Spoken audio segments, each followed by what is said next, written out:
awareness or being thoughtful about your horse and enabling. So I welcome questions while we go along.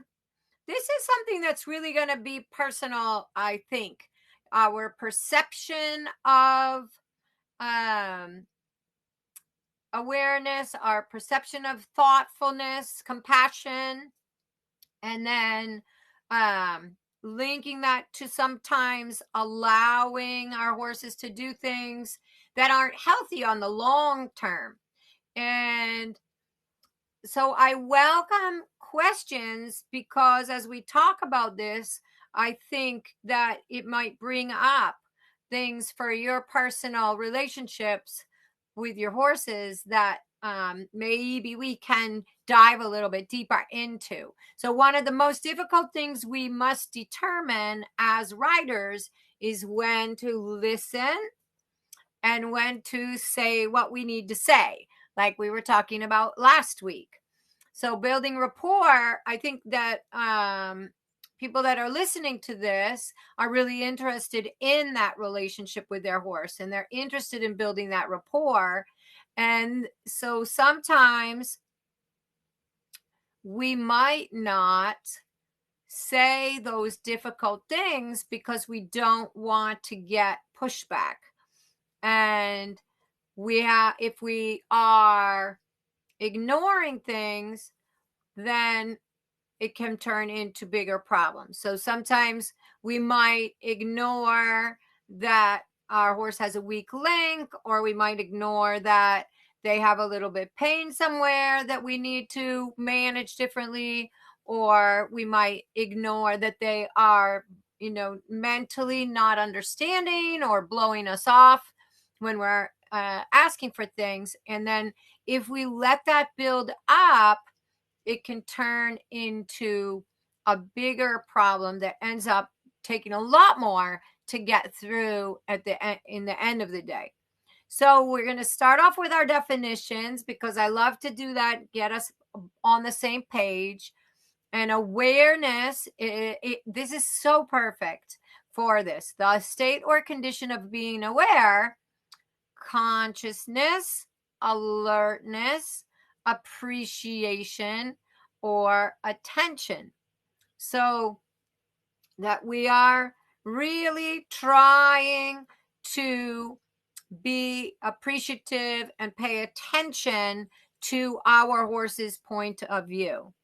And then enabling is to make able or give power to.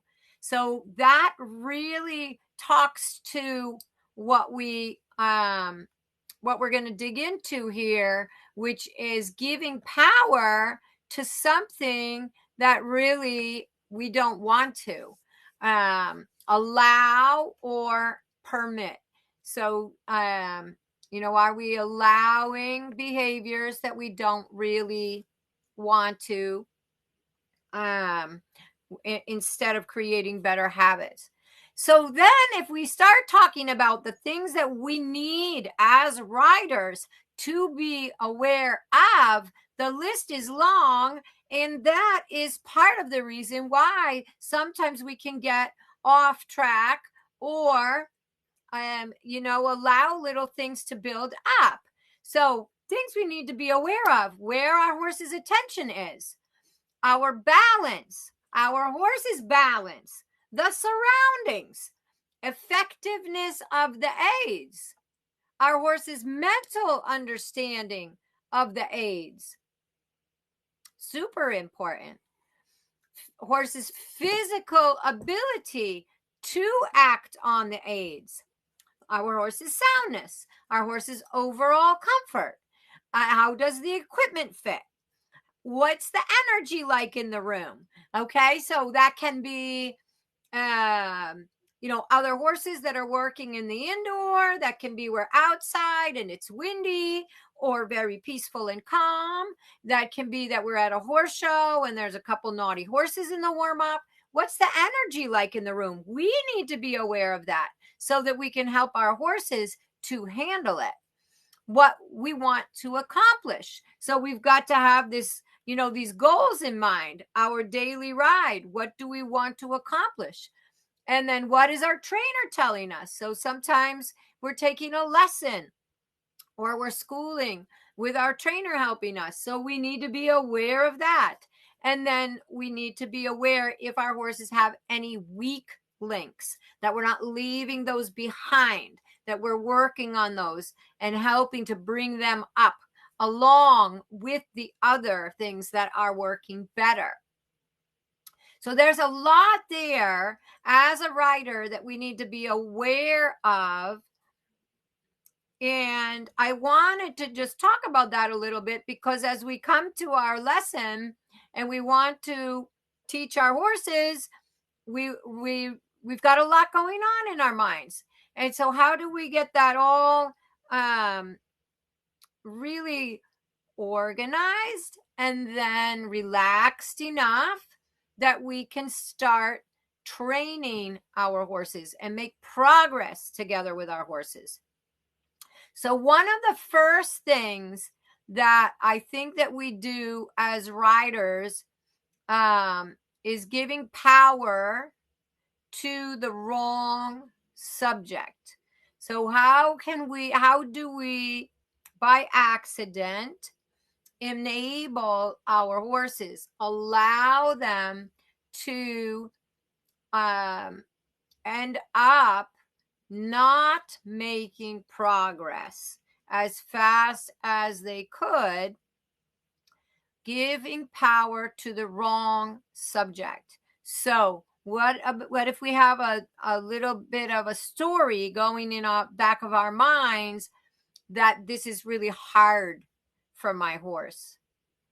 And when you're riding, if that's the story that's running in the back of your mind, you aren't going to expect your horse to be able to manage that exercise easily. You're not going to get to the bottom of that subject. You're all the time running in your mind this story that this is hard for him. So what is a way that we could change our mindset about that and start to work on eliminating that this is hard for them? We're taking them to the gym. They don't always want to go to the gym. So we've got to somehow create a little bit of motivation for them. So we're going to break things down into smaller pieces, bite-sized pieces. Careful not to ignore the issue that's difficult entirely. We are going to, if it's something that they're having a hard time in the canter with, we might teach some of those aids in the trot or in the walk where they have a little easier time understanding, and then come back to the canter. If the horse is losing their balance, we might make things a little bit smaller or a little bit slower until they can figure out how to move in that movement or shape that we want them to, and then build a little more impulsion again. We have to ask ourselves, is that really hard for them, or is it hard for us? In which case we might need to build better skills, or maybe even ride a horse that has a little bit easier time or already knows it, so that we can build those skills and then take it to our horse. Maybe we're telling a story that's not true. Maybe the horse doesn't have a hard time with it at all. Maybe it has something to do with the way that we are asking, or that we've never asked before, and we need to learn better how to do that. Was it a horse that I was riding before that had trouble with that? And then I'm bringing that baggage along into the relationship that I have with this new horse. So sometimes we can tell stories to ourselves that really aren't true, and we do want to clear that slate. And if our horse is really truly having a very hard time with something, then we need to work at explaining it better, creating strength maybe in other aspects of the riding, in other with other exercises that then can be brought toward that exercise. Maybe we have a horse that has a much easier time cantering on the right lead than the left lead. Are we going to make it all the time feel that the left lead is super difficult? Just drill it and, work on that? Or are we going to strengthen the parts of his body or her body that are struggling with that in other ways, in other exercises, and then take that understanding and that strength to the left lead canter?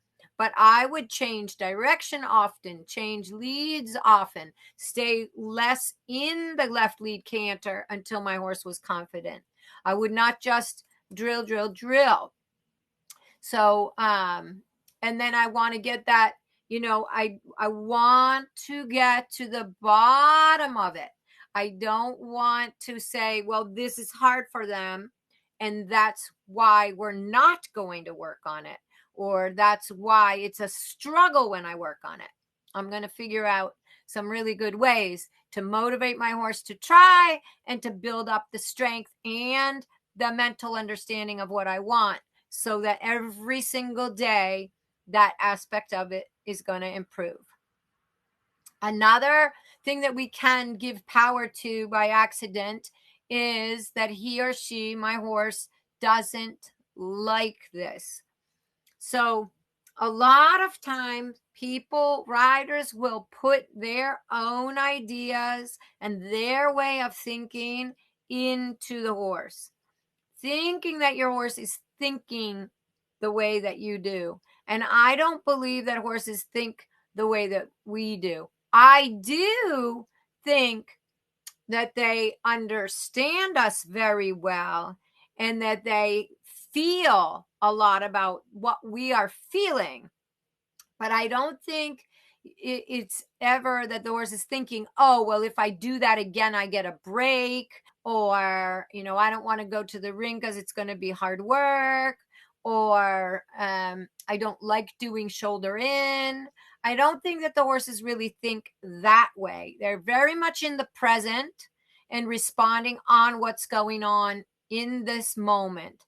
If they've had really bad experiences about certain things, that those things may cause tension in their body, which will prevent them from being able to give you a good answer to your aids. And then we need to work through those blocking mechanisms that happen sometimes because horses have had repeated bad experiences about certain things. But we do want to be careful that if we know or we're part of that bad experience, that we don't recreate it by expecting it. So, why do we think that the horse doesn't like it? Is it because the horse has a lack of understanding? Then we need to break it down into bite-sized pieces. Is it because the horse is having pain somewhere? We need to identify that and start to solve that, either with a certain strengthening or aerobic kind of exercises that are going to work it out physically by getting other parts of the body stronger or whatever. Or we need to get the vet to help us. But we need to identify it if the horse doesn't like something because it's feeling pain when it does it. And then the bad experiences thing, well, we're going to create good experiences. So we're going to be really, really quick to reward. We're going to be quick to notice that the horse is coming in our direction and trying. And then we're going to create good experiences and replace those bad ones.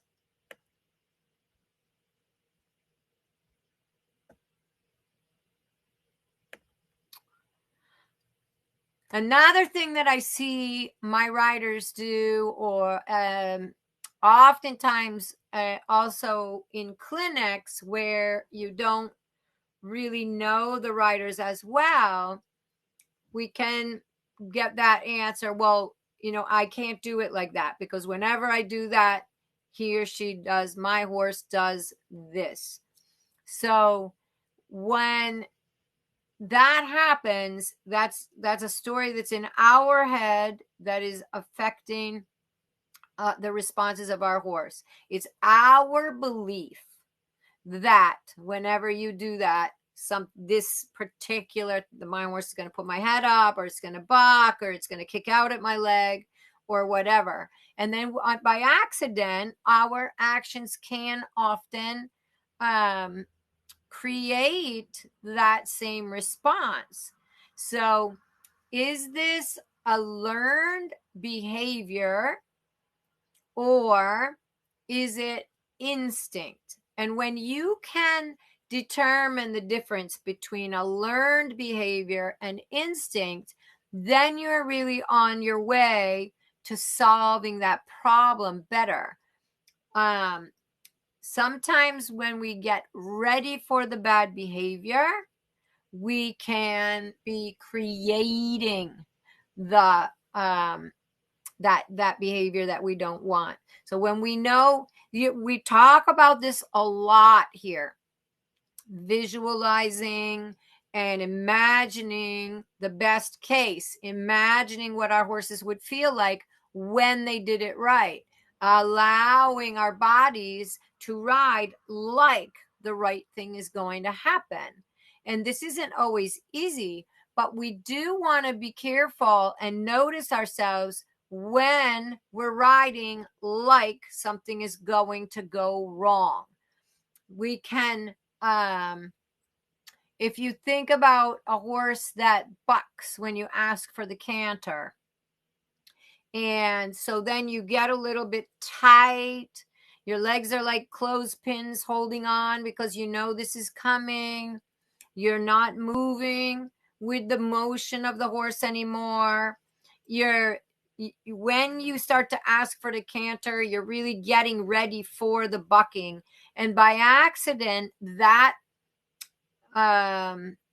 physical thing that's happening in your body, that tightening up, that locking of the hips, that, possibly gripping a little bit in the reins, is actually going to elicit that bucking response by accident. So we are, sometimes whenever I do this, he or she does that, we need to eliminate it by changing our riding and changing our belief system. You can change the response to any aid or stimulus. It just takes time and practice. We need to teach. We absolutely must not let our horses teach us how to ride around problems. So if something needs to be explained better, again, we taught, I think it was 2 weeks ago, we really went over that in depth. Break it down into smaller, more understandable questions and aids so that your horse has a chance to work with you and to change their bad reactions. So if something needs to be explained better, then break it down. You feel that the horse is going in your direction, reward, reward, reward. And then again, ask the question. You feel that the horse is going in your direction, reward, reward, reward. And then you'll start to see that shift where it will be a more direct response. Oh, when she does that, she wants this, and you'll see that it'll flow better. But if you have a bad habit that's installed, then that changing of that habit has to be very thoughtful, and it has to be methodical, and it has to be that whenever you use the aid and you want something different, you ride that aid until you get that difference, and then you reward. And you don't have to punish the bad behavior. You just simply don't feed it. You just simply don't feed it. If you want something different, you have to ride till you get that.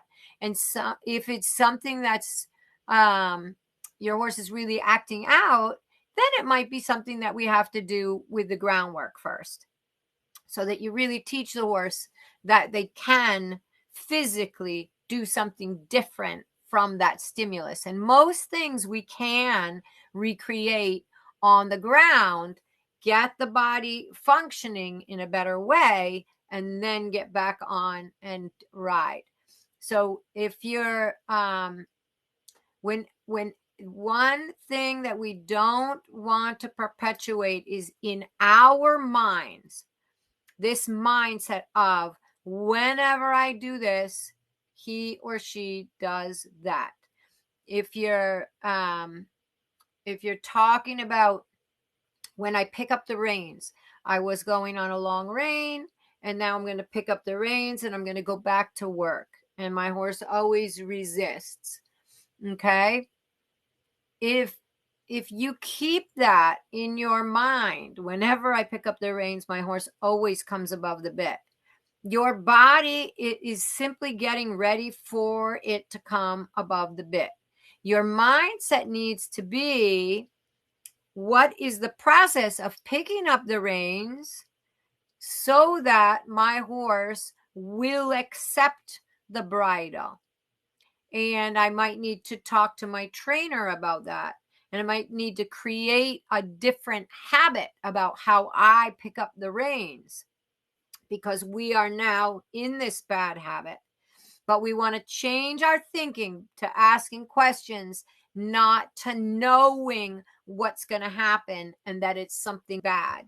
But instead, how can I solve this? And when I can't solve it through my own, the information that's available to me, I'm going to ask my trainer. And I'm always going to be curious about that. And that a lot of times it is that your horse needs to understand the aids better. I need to teach and reward more often. Okay. Does anybody have any questions so far? So the next one is fear. Something that we feed by accident. And I think that it is a big reason why we enable horses instead of training horses. So we have to be honest with ourselves about our comfort level. And I think it can be several different things. So if we are afraid of what people think, and people are on the sidelines, and we're afraid to look like we don't know what we're doing, and the horse is going along fairly decently, we don't want to disrupt that. So we have the fear of other people's opinions. We have the fear of making mistakes. Am I asking correctly?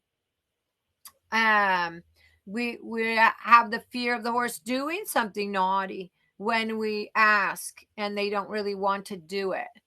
But we need to ask ourselves, what is the reason for riding around this issue? When we enable a bad habit or behavior, it starts to get embedded in the horse's reactions. It is so important that we visualize the horses going the way we want them to go. What is the horse that you want to be riding? It's so easy to get that self-talk in the back of the mind about he always does this, it always goes like this. I can never get up that right lead canter, or he's, never accepting the bridle when I try to pick up the reins, or he's never going forward when I ask. And it's easy to get that self-talk in there. We really want to be careful not to let that happen. So what is the horse that you want to ride? And you're going to visualize that horse. And while you're visualizing it, that's going to change your self-talk. I need you to do this for me. I want you to go more forward. We are going to go from here to there. We are going to pick up the trot here. And when you start having that kind of a conversation, your body is going to become more alive, and your horse is automatically going to listen to you better. Reward and cultivate habits and behaviors that even when they are doubled or tripled, they are good. Okay? What this means is that there's a point of no return. And so if we are holding everything together, there's going to be a time where we can no longer hold it and things are going to fall apart. So is my horse accepting and following my aids, or is my horse doing what I want, but with a small amount of resistance that I am ignoring? I want to reward and cultivate habits and behaviors that even when they're multiplied, they are good. So that when I put my leg on, that the horse hears the leg and gives me the right reaction, accepts the leg and gives me the right reaction. I don't want a horse that scootles away from my leg because I think about using my leg. That's different. And that multiplied doesn't feel good. But a horse that accepts the legs and goes forward, like I'm squeezing that tube of toothpaste out through the reins, if I multiplied that, that would feel really good. Okay? If I make a half halt and my horse gets a little bit more round and bent in the joints and accepts me through the body, that multiplied is gonna feel really good. But if my horse blocks in the reins but isn't putting the head up yet, and isn't to a bystander looking like it's resisting me, that's multiplied is going to feel bad, right? If I multiply that right now, maybe it's, I kind of have it all together. But if I make that half halt again and the horse is resisting, then multiply it and it's gonna be, feeling really bad. Lisa says, this might be a fine point, but how can I tell when my horse is anticipating because I set my intention even slightly before I ask for something, or if he's moving away from what I'm asking? Yes. So that, I think, is a feeling thing. And Dana and I have talked about this a lot too. The thing is that when you have to be allowed to give the aid, even if the aid is light, but the horses have to let you in. And so when I'm doing the groundwork and I set the intention of what I want, so my body language is in that direction of, engaging the inside hind or whatever it is, I still have to give the cue and proceed, right? Get ready and proceed. So when the get ready gets a running, to me, that's not it. Okay. Yes, yes, yes. You have, so, and it, when you have that really close relationship, those things may feel nicely close together, but it will feel uncomfortable when all of a sudden you are chasing the aid, or you're chasing his response. That's running, and I think comes a little bit from tension, and not a true understanding of what he's being asked to do. Really true. Now, that level of understanding is just can grow and grow and grow. We have, sometimes the horses can understand, okay, she's asking me to go more forward, and then you can really define that more. She's asking me to go forward and a little more uphill. She's asking me to go forward and go to the canter. So there's a very, that you need to be able to put your aids on. I always ride with a get ready. So imagine you're riding along and you want the horse to get ready. You're cantering and you want the horse to get ready to make a walk transition. That get ready is the exact same get ready as making a canter pirouette. For me, it's the same. Get yourself in balance. Something new is coming. So, but what if my horse at the get ready walked? That is not going to be a good canter pirouette. So we've got to always have that space in between. Otherwise, I feel that we're behind. The horses are behind us, and then we're always, either having to ask too much, or we're like little kites flying along while they're doing their own thing. So get ready, to me, is that space in between setting the intention, knowing what you want to start, and giving the aid. And that, I think the intention part, Lisa, is absolutely fabulous. And when we are visualizing what it's going to feel like for the horse to do it right, and we're visualizing in our mind's eye and in our feeling what our body will be together as one with the horse when they do it. But if there's no space in between that intention and you giving the aid, then I believe that the horse is rushing things, and you just need to find that explanation better and that patience in your horse to wait for you. And some very sensitive horses can do that. They don't want to be asked.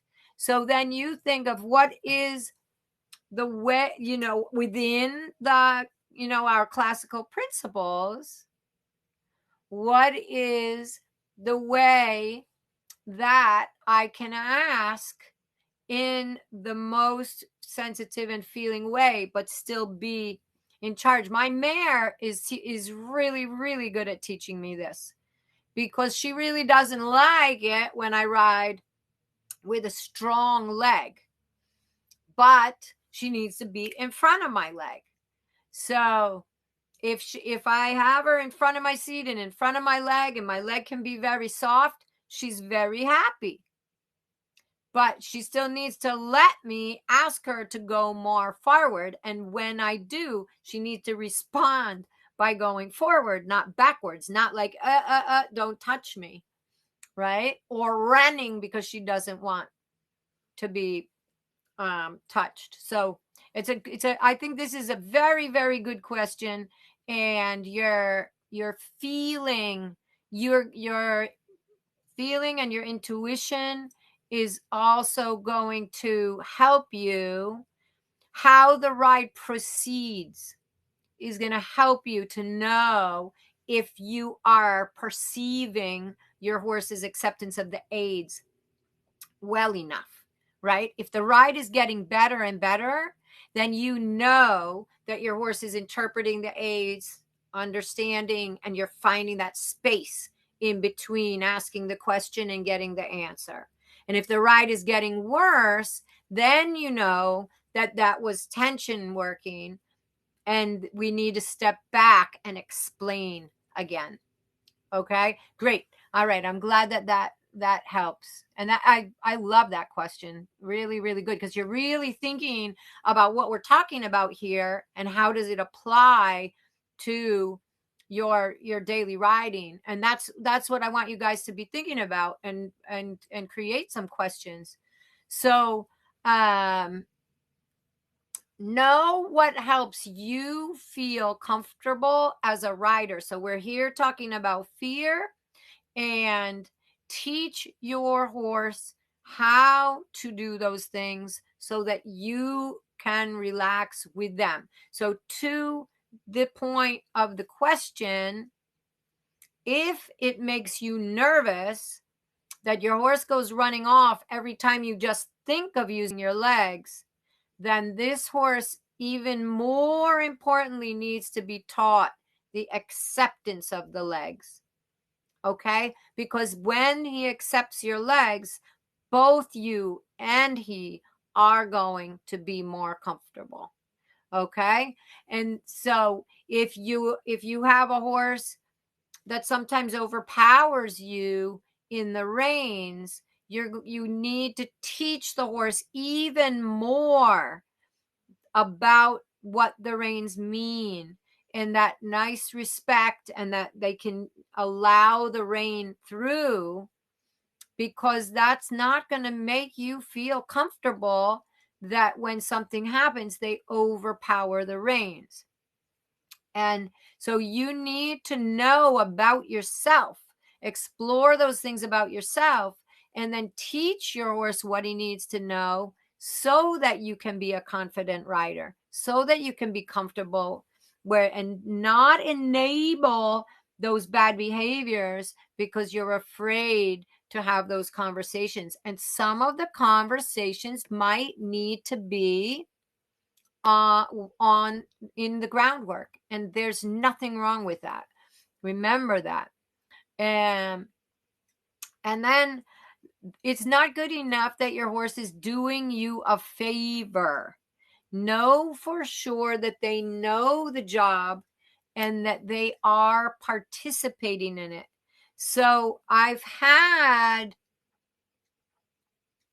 several horses come to me that became very bad behaving at the horse shows. And the people will tell me that they really don't know what happened. It started off great, and the first couple of horse shows went great. And then all of a sudden, the third or fourth horse show, the horse is, nervous and running through the reins and bucking around a little bit, and they don't know what happened because it was so good in the beginning. That horse that was so good in the beginning was doing them a favor. It could have done a million things with the fear that it had of this new experience, and it didn't do anything really bad. But over time, that fear built up and was not ever dealt with. So then the horses start to act out on the fear. So we always have to make sure that our horses mentally know what we are asking, and that we work through those things step by step, that we don't end up like I don't know what happened. Listen to your horse and be conscious and be aware of how much mental understanding your horse has of what you are asking. And this is, I believe it is so, so, so important, because a lot of people don't believe that the horses are thinking. They don't believe that the horses are trying to do the right thing. And so they ride the horses a little bit strong and a little bit held in, and manipulate them around the place. And I truly believe that the horses are trying to figure out what we want to do, and they are trying to partner up with us. In that way, because I have that belief, I'm constantly teaching them. When I do this, you do that. Good. When I do this, you do that. Good. Yeah. Because then I feel like I have that solid partner, and that they are anticipating and working with me to get done whatever it is that we want to do. So be careful when you're, even if you say, thank you so much for doing me a favor. Thank you so much for not getting excited, not trying to buck me off, not spooking at that thing. You notice that that's what's going on, and then teach through it. Okay. So yes, I mean, I tell people all the time, your horse could be doing something so much worse right now, right? Some horses, when they get confused, they stop. He breaks. Every time I touch the reins, he breaks. And I said, well, there's a lot worse things they could do. He doesn't really know what to do with his body when you touch the reins. So we need to teach him, right? But that's better than the horse that takes the bit in the mouth and goes running off, right? So think about that. Where is my horse kind of doing me a favor, not really understanding what I want, but not doing something bad? Could I teach them now better, so that if I get into a situation at a horse show or out on the trail ride or whatever, that I really need to say, stop right now, my horse is going to know what I need. Okay. So, how forward, fast, slow, energetic, soft, maneuverable do you want your horse to feel? We're going to create that horse. Let them know when they are good, with your voice and with your body language, and with a big pat. I think that goes a long way. And if sometimes we feel that our skill level is not perfect, then, and we don't feel like your horse starts to give you the right feeling, but we don't feel like we went right with it at that exact moment, or we asked for a flying change and the horse does the flying change perfect, but we didn't feel like we followed it great. Talk to them, tell them how great they are, pat them. It doesn't matter, because that will override us, that we didn't have the right feeling in the right moment. You're going to work to build your skills, but the two things have to go together. Sometimes our skills are not right there, and we can reward with our voice. We can reward with a big pat, and that'll override that we didn't ride in the moment exactly perfectly.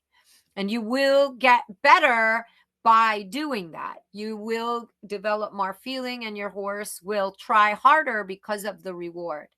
If you feel like you can't let go, then you're not quite there yet. So when you make an aid and your horse really understands what you want, then it's going to do it, and it's going to keep doing it. You don't have to hold it there. Okay? That's understanding.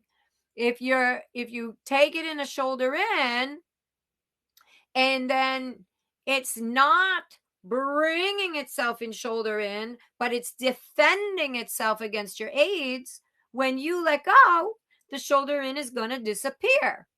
But if the horse understands that, and your body language is such that you keep it a little bit with your center, and your body is riding like shoulder in is happening, then you can lighten the aid and shoulder in should continue to happen. So if you feel like you can't let go of something, I'm cantering, but I can't take my legs off. Okay.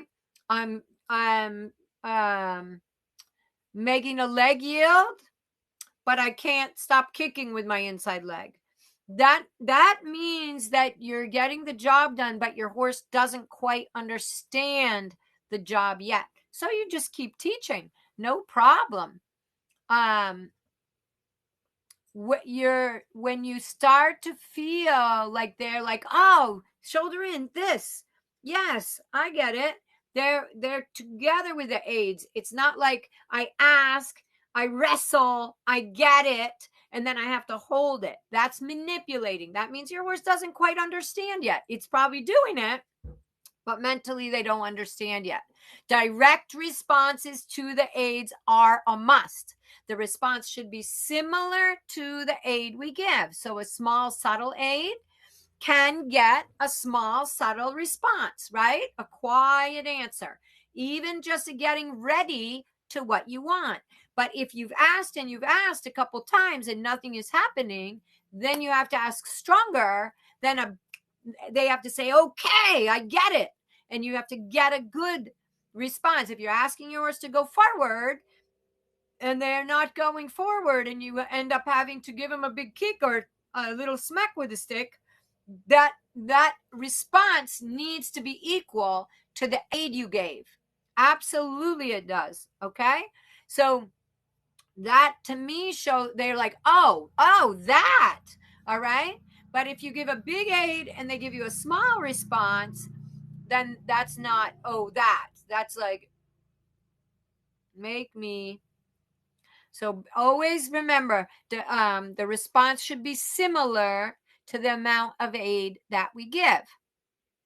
And then we always go back to neutral. So if we did have to increase the size of the aid, we're going to go back to neutral again. And so where would that be enabling would be that feeling that if I take my legs off, my horse is going to stop. And so then I'm just in that push mode all the time. And that is your horse telling you how things are supposed to be. And we must change and have the awareness of the fact that the horse is a little bit behind our leg and not responsive enough on our leg. And then we have to get the leg away, ask, answer, reward, neutral again. Okay. So this can also happen enabling in a way where you have a weak link. Maybe you have one aspect of the horse that is not strong as the others. And instead of dealing with that, we just ignore it and go along without it. So we don't want to do that because that's going to turn into a big monster.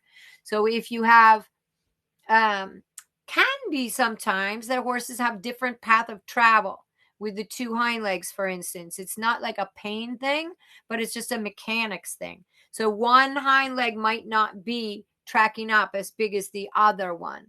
That would be a weak link, in my opinion. So we don't want to enable that weak link by ignoring it and just keep riding the legs that are working at capacity and hoping that that one comes along. We've got to thoughtfully strengthen it. We're aware that the horse has a weak link, and we're going to thoughtfully strengthen it. We're going to bring all the legs down to the level of that weak link so that they're all bearing equal weight, working the same, and then we're going to grow that whole situation up. Maybe through the ride or maybe over the months, depends on if it's just, that the horse comes out a little bit stiff but then gets better in the ride.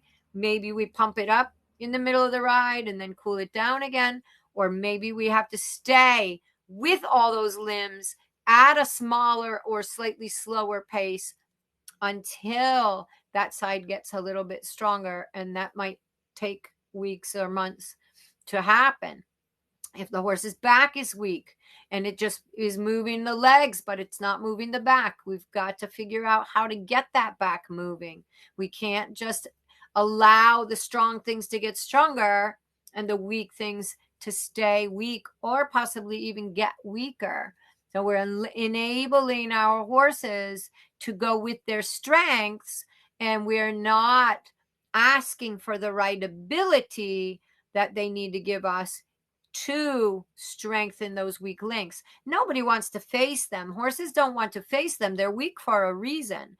And if you leave them out in nature, oftentimes those things will not get stronger. But by the horses letting us ride them, then very thoughtfully, day by day, we can make that, help them to get looser, help them to get stronger in that area. And then the whole horse will get better and better all together instead of parts of it. You see a lot of horses with this huge underneck, right? A horse with a weak back is going to have a huge underneck. So that's because we're ignoring the back and we're letting the underneck do the job.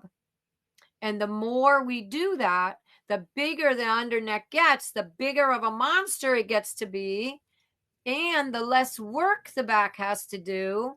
So it slowly will get worse and worse. So we want to be careful always to bring that weak link along with us and not enable, even though the horse might get frustrated in the beginning, when we start to ask that part of him to work, we can do it. Start with the groundwork and think of fun exercises, whether it's trotting poles or, a little hill work or, exercises that are not tedious always. Just because you're trying to take something and encourage it to be stronger doesn't mean that we have to do things that are tedious. And so to that point, make sure that you start where you are. It's so important to teach at home so that you can trust your horse's reactions when it gets to a show or to a different atmosphere, whether you're out on a trail ride or going to a clinic or something like that. Teach those responses that you really want your horse to understand at home. And then you can trust that they mentally know it well enough when you get into a different place. Over-facing your horse will very often get you the wrong response. So if you're getting repeatedly the wrong response, try to make the job easier. Make the question easier so your horse can find the right answer. Know your skill level. So what is my skill level at giving the aids? What is my skill level at staying in balance? Really get to, be aware of yourself so that you can teach your horse the best that you can and ask for help when you need it. Have compassion for your horse when you're starting something new.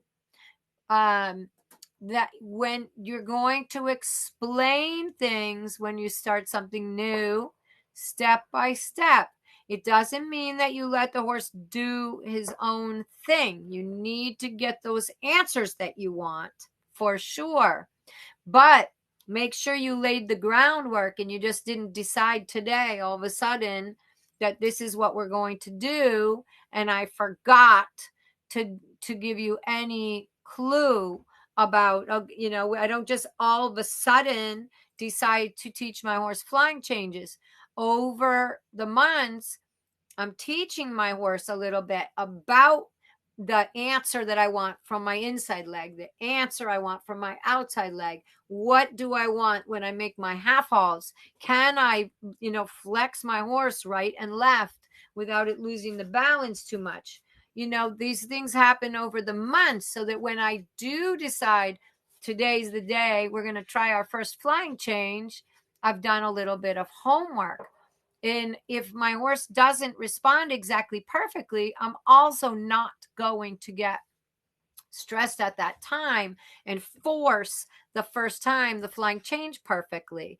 I want just that the horse starts trying and working with me and trying to figure stuff out. So the rewards are going to come from the horse trying to work with me, not necessarily from the absolute perfect flying change that first time. The same with everything that I do when I'm teaching. It's their intention and they're trying to figure it out and working for me that's going to elicit that reward. And then that motivates them to try it harder and to get better.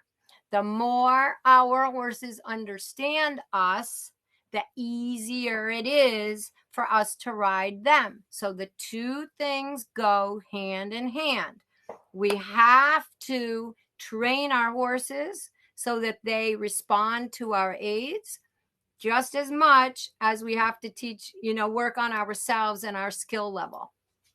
So trying to stay clear with what you want and then having awareness of what you actually asked for will help in rewarding the horse at the right time.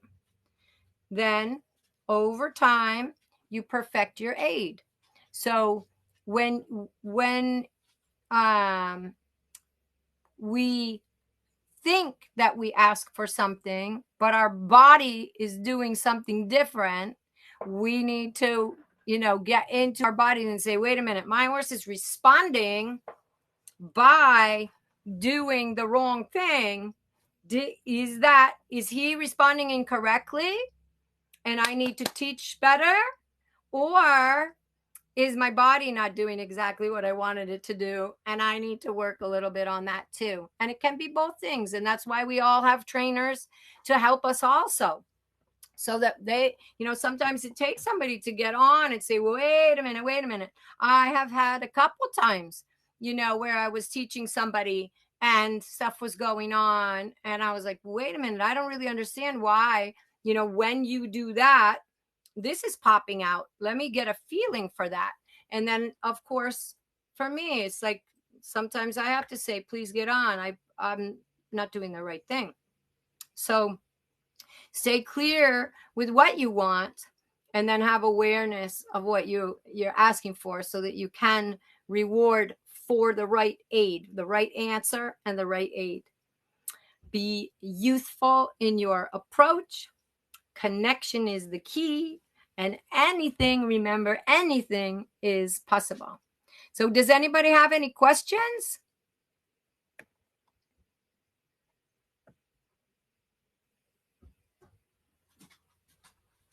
Hello, Yvonne. I didn't see you come. All right, Abs. Hi, I showed up late because I had to work. Okay. Well, I'm glad you could come. Good to see you. Good. All right. Well, if you guys don't have any questions, then we will sign off and I will see you next week. So fun. Thank you. Good to see you guys.